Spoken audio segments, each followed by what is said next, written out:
Hello everyone and welcome back to MixBuzz TV mixing and mastering tutorials on YouTube. Since my video Stop the High Pass Filter Madness received awesome feedback, and according to the hundreds of emails and messages I received, it helped a lot of you guys out there. I wanted to make this short video to answer one question related to that video, which I get pretty often. And the question is, what are you using instead of high pass filters? Now, a disclaimer is needed. When I need a high-pass filter, I do use a high-pass filter, so that's that. But during the course of my career, I found myself liking what I'm about to show you better than high-pass filter in most cases, especially when dealing with kick and bass balance, and even more in mastering, so on the whole mix. This is a very simple technique that I'm sure most of you already know and use, but some people might not be familiar with it. So what is my favorite alternative to high-pass filters? Here it is. Open up an EQ. I'm using the BrainWorks Digital V2, and it's not a case. While this EQ sounds great on a lot of stuff, it is hands down my favorite for the technique that I'm about to show you. It's not linear, but it sounds so transparent and musical for some reason. Simply go to your lowest bell and set the frequency as low as possible. In this case, it's 20 Hertz. Turn the gain all the way down and simply put the Q as narrow as possible. Now, while listening to the material, gently widen the Q. And as you can see from the graphic representation, it works a lot like a high-pass filter, but for some reason it sounds a lot better to me. Now, this is just my opinion, this is just my taste. So I have a finished dance mix here, and it's a finished mix, so it might or might not need some low-end cleanup, but I'm using it just an example so we compare this technique with the high pass filter and we hear the differences. So let's start with the Q all the way narrow. Let's bypass.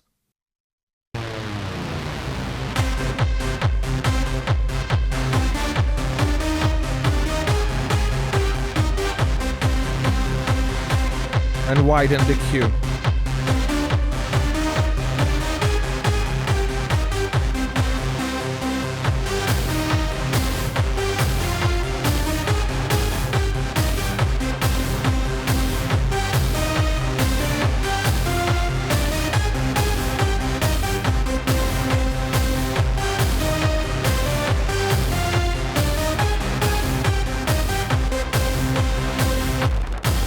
Okay, let's say I like this one. We go to the B setting and we simply turn on the high pass filter.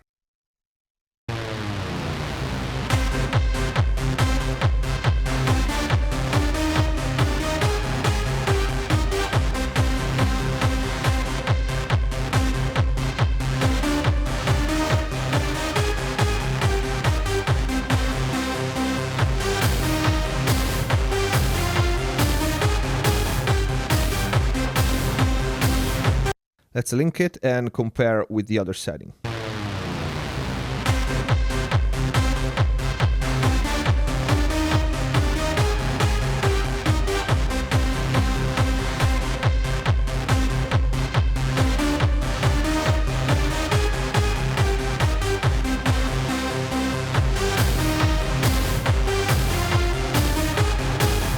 To me, it sounds like with the high pass filter, there's less power, and yet those rumbly, super low frequencies are still somehow there, and it kind of bothers me.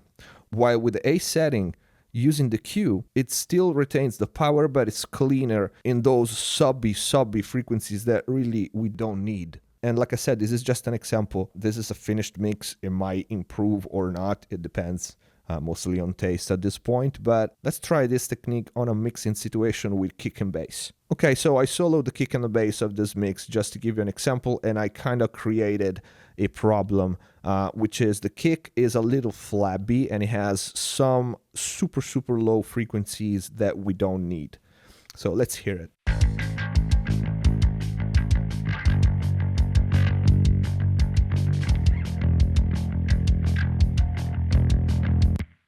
Nothing super bad, but the kick is a little slow, and I don't like that. So at the top we have the analyzer for the kick, at the bottom we have the analyzer for the bass. So let's open our BrainWorks, let's go to our lowest filter, set it to 20, and the Q as narrow as possible, and gain all the way down. Let's listen.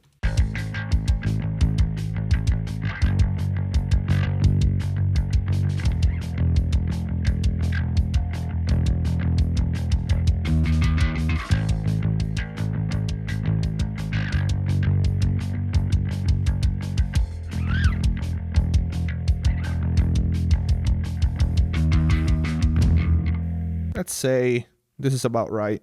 And let's go to the B setting and try the high pass filter instead.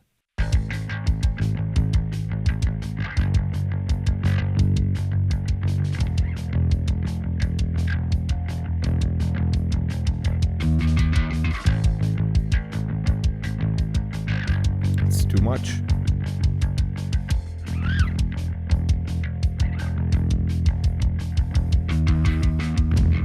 Still better with the high pass filter, but I prefer the other one. Let's compare with the bell.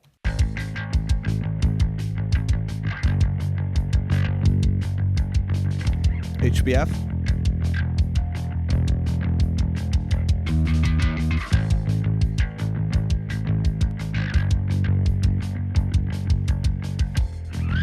So to me is exactly the same as the previous example. With the high pass filter, it's still flabby. There's less information in the slow area of the sound, but it's still there. I can still pick it up. While with the A setting, using the Q, it's more punchy. Okay, let's hear it in the context of the mix. This is without. Is there an end to all the lies? I'm so tired of closing my eyes to pretend that I can't see the truth. I'm afraid that if I open up, I think the worst comes out. So it's better off that I... Okay, you might need a sub to hear the difference, or a very good pair of headphones. But to me, the difference is not subtle. It's actually pretty obvious. With the B setting, with the high pass filter, it's still slow. To me, it would still sound slow. With the A setting, is good. It sounds better. So anyway, this is it for today. This is it for this video. This is my favorite alternative to high pass filters. Like I said, when I need one, I do use one. And of course, it's not just kick and bass or mastering. I use this on everything, especially vocals, but also electric guitars, keyboards, anything. Like I said, overall, I do prefer this one to high pass filters. So I hope you enjoyed the video. If you liked it, please don't forget to click the like button. It's very important for the channel. Support MixBuzz TV by sharing the videos on your social media and forums. Subscribe if you haven't already, and see you next time.